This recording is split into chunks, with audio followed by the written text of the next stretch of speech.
Welcome to Airgun Extra, brought to you in association with Crackshot, the Southwest's premier airgun centre and ranges. In this week's episode, I'm going to be taking a look at the compact version of BRK's new Ranger XR2. But before that, we're joining Rich Saunders on an extended hunting session that will see him targeting grey squirrels, feral pigeons and rats.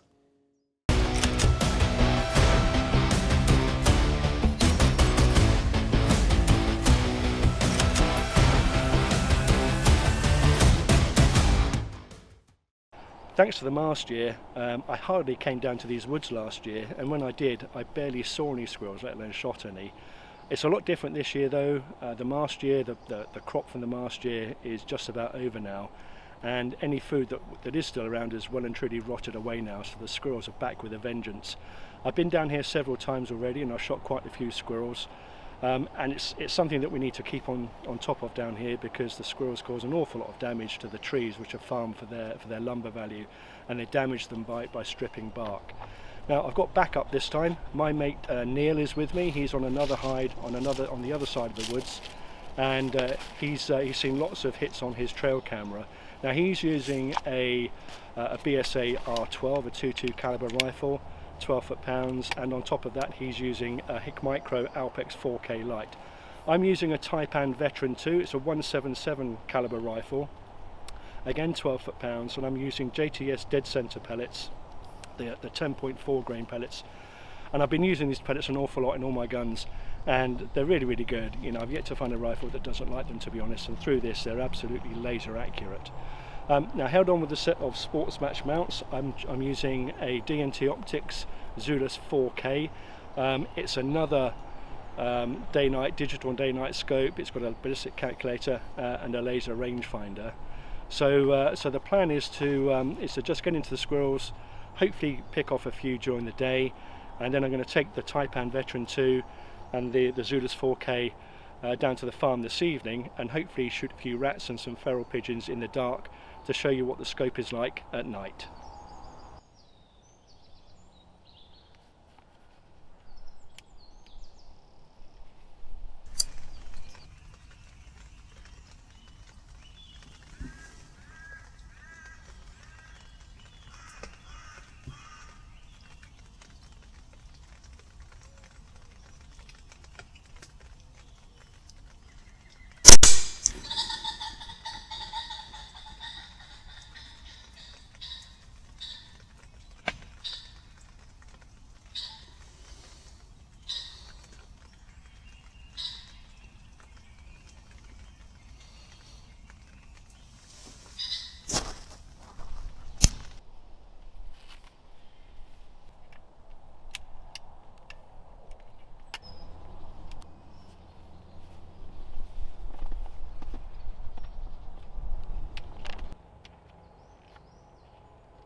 Well, that's good. I've only been here 20 minutes and that's 3 on the ground. I'm sure Neil must be getting a few as well.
I could hear that one chuntering away like a mad thing, and I found him up on the tree on the right hand side here. He was really close, about 13 metres I think, so that's another one down. It's turning into a really productive day, especially if Neil's getting a few, which I'm sure he is.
Well, that's been a really productive morning. Shot loads of squirrels first thing this morning. I know Neil shot a few as well, but I had to wait 3 hours for that one, so I think we probably run our luck out here now. All those squirrels are going to go to the falconry centre, and I'm going to go and top up the feeder and collect those last few off the floor. And then tonight I'm going to go over to one of my farm permissions, hopefully get a few feral pigeons and some rats in the dark, so I can show you how the Zulus 4K performs when the sun goes down. So good morning on the squirrels.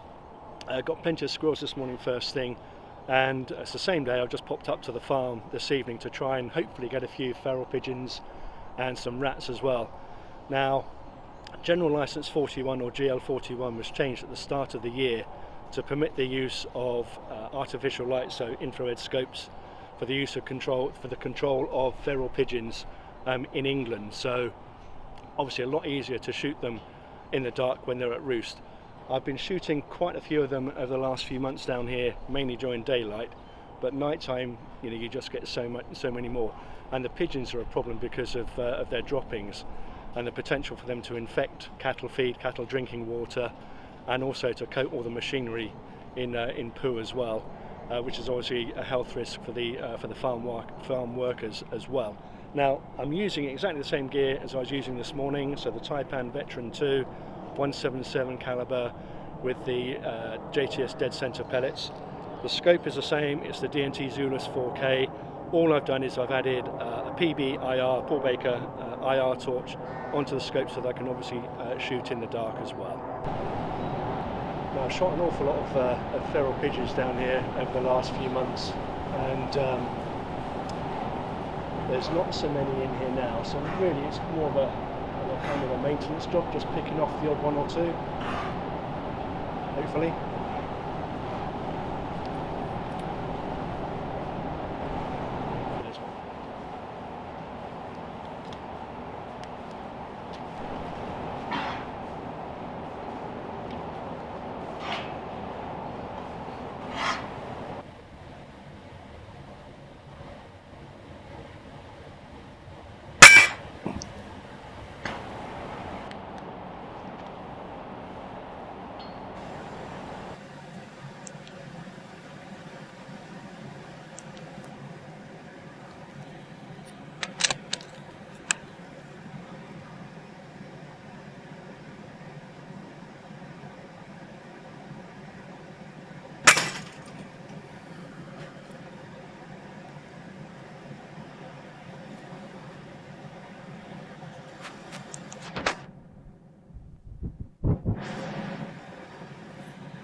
I came in here and I saw a group of 4 pigeons right tucked up in the top of the rafters there, and those last few shots have shown how the benefit of this ballistic calculator on the Zulus 4K, because the scope is 0 at 20 metres. I think that first shot was 7 metres, and then the last one was 28 metres, so the ballistic calculator dropped me on the spot every single time.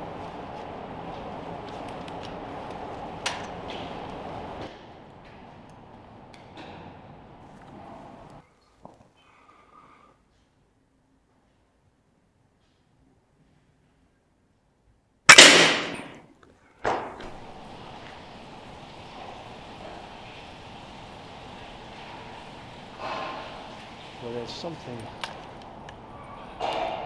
on the roof, on the shed outside.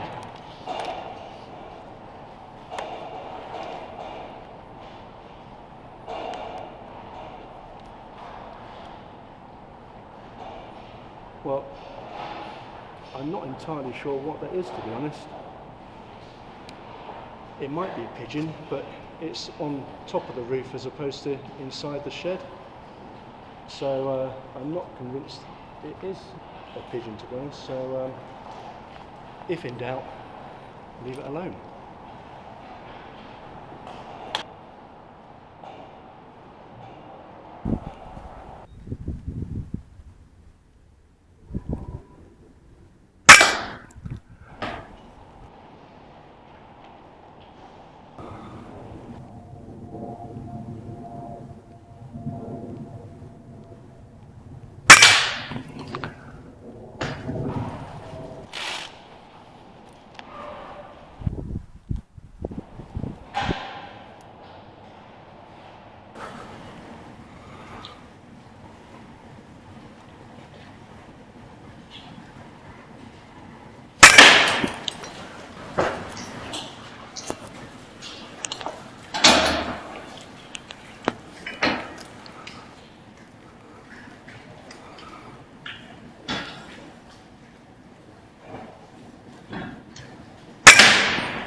Well, I've had a good scan around now, and I can't see any more pigeons in any of the cow sheds.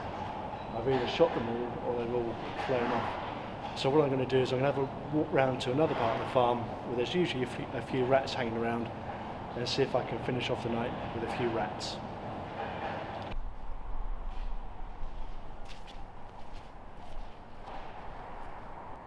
There's one.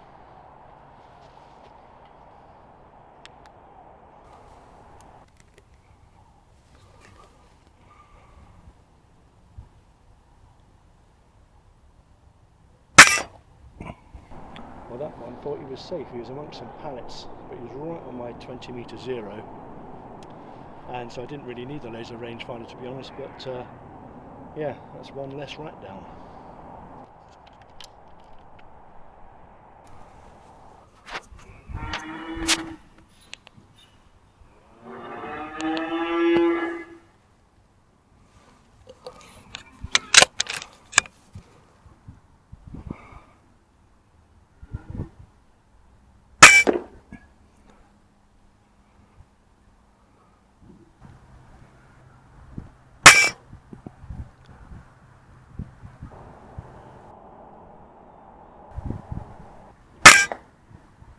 Well, most of the shots tonight have been sort of 15, 16 metres, and the rifle was zeroed at 20 metres, and that one was 27 metres, and the ballistic calculator gave me about an inch of holdover, and it was bang on the money.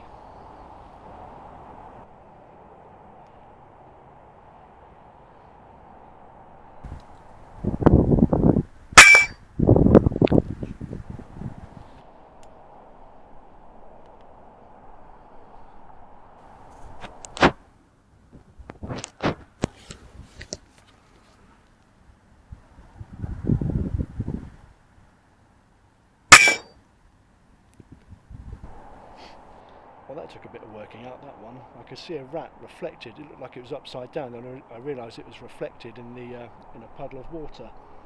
And then he came out for a little bit further for a drink, and that was the last drink he had.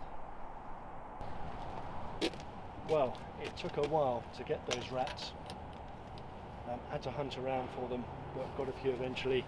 It's been a really busy day for me and Neil. Up first thing on the squirrels. Neil had a sensible idea of going home, but I've been walking around here for a good few hours now. The Taipan Veteran 2, I have to say, really great rifle. It's so well made. Every single interaction with it, cocking the side lever, flicking the safety catch, the trigger is so precise, and it just feels really, really well made. And it's incredibly accurate too. I don't think I've missed a shot today. It's been a real one-shot kill kind of day. The Zulus 4K on top, that's been an absolute revelation as well. It really has.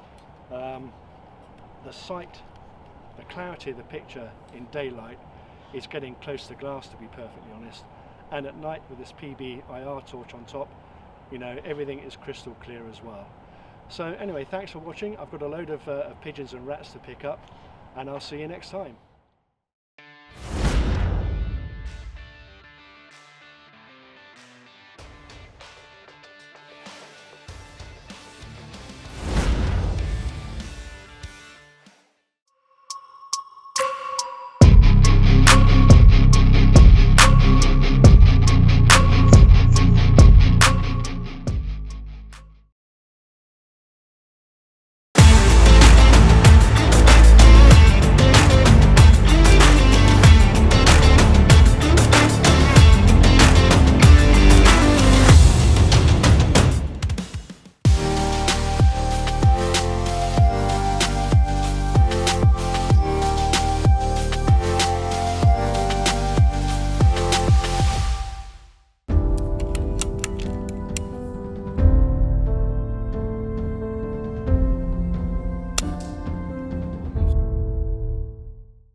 An awesome round-the-clock hunting session for Rich there.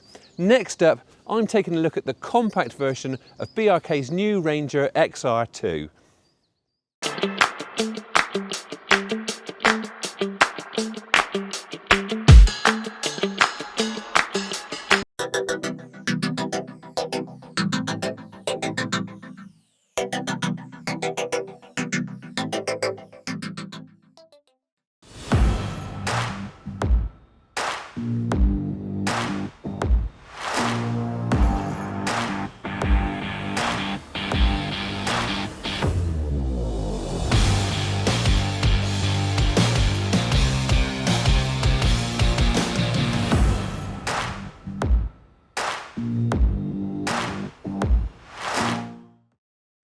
Right, what I have here is the brilliant new BRK Ranger XR2.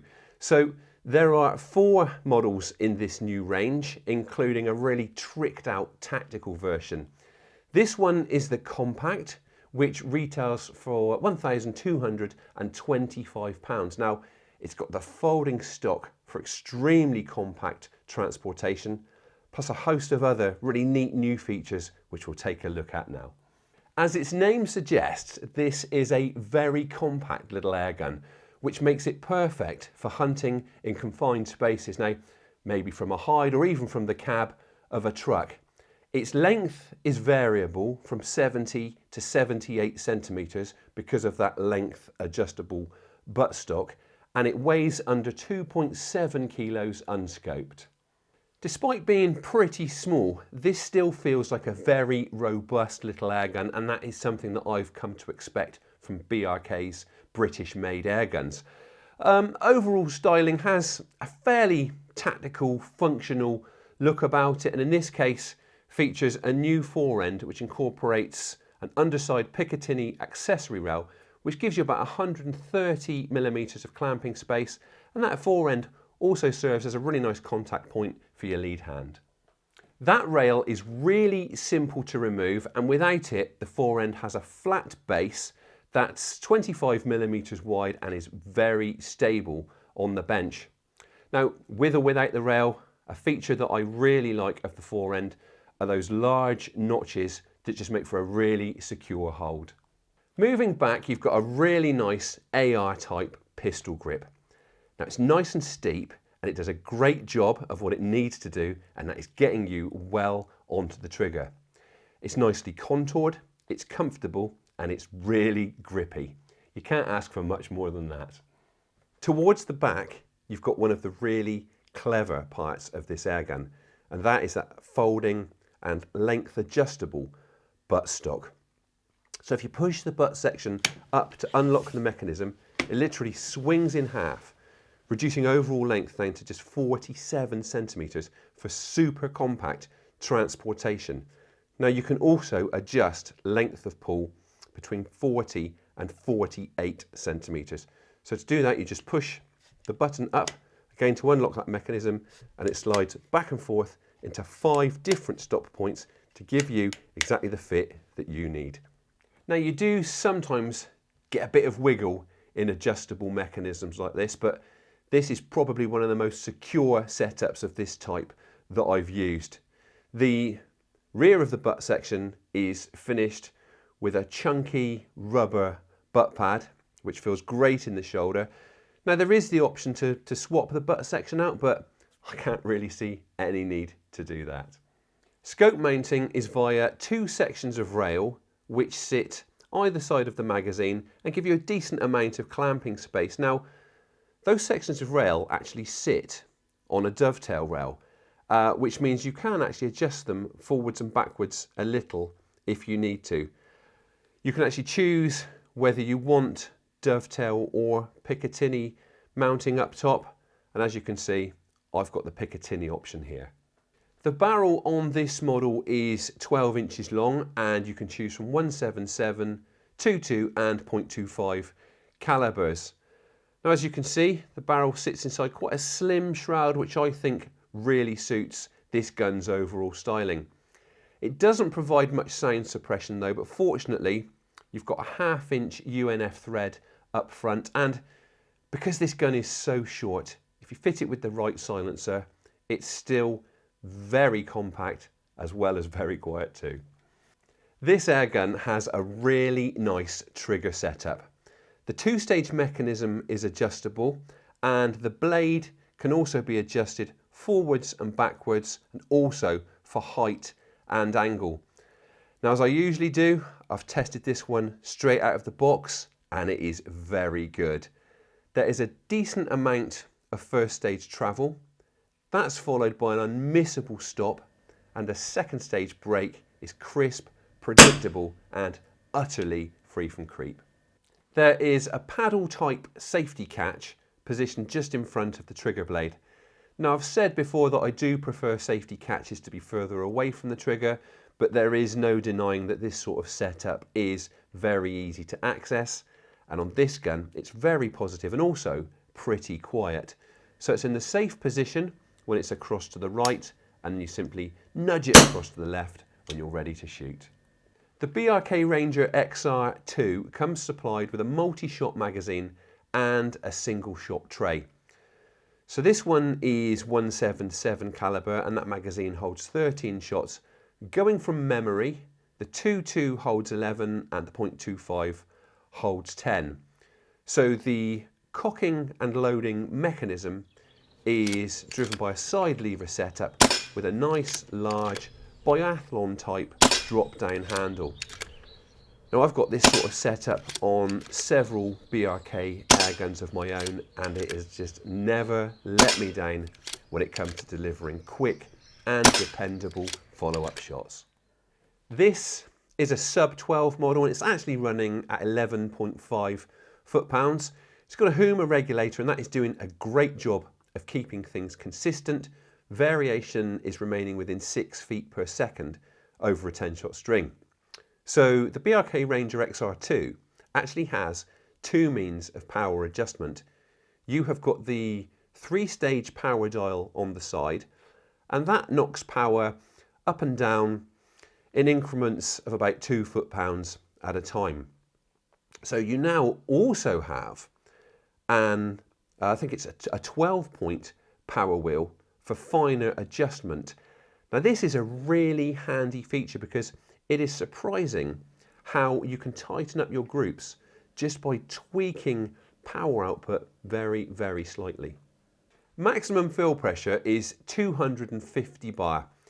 Onboard pressure is displayed on a very clearly marked gauge at the front of the cylinder.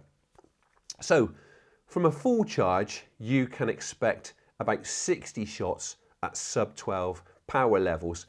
And I think that's actually pretty healthy when you consider that it is a very modest cylinder and quite a short barrel to give this gun its compact proportions. And let's face it, that is more than enough shots than most of us need for most of our hunting sessions. When it is time to refill, you simply turn the collar at the front of the cylinder to reveal the inlet and then plug in with the supplied probe. I always say that if an airgun has a decent barrel, a good trigger and consistent power output, then it should be well on the road to accurate shooting, and that is certainly the case with this one.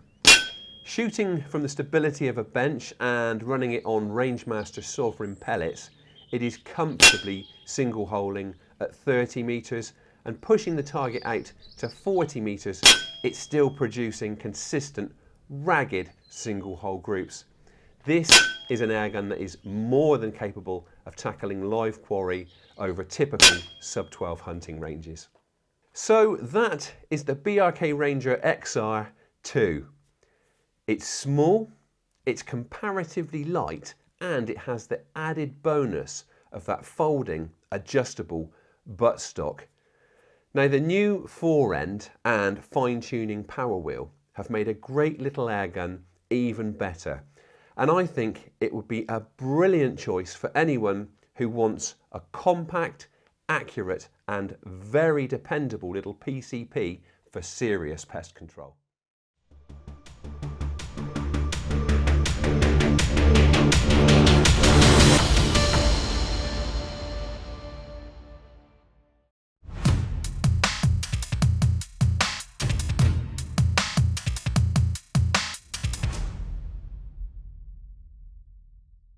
Great British Shooting Show hits the NEC Birmingham from the 12th to the 14th of February 2027. The UK's biggest and best shooting event. Tickets coming soon.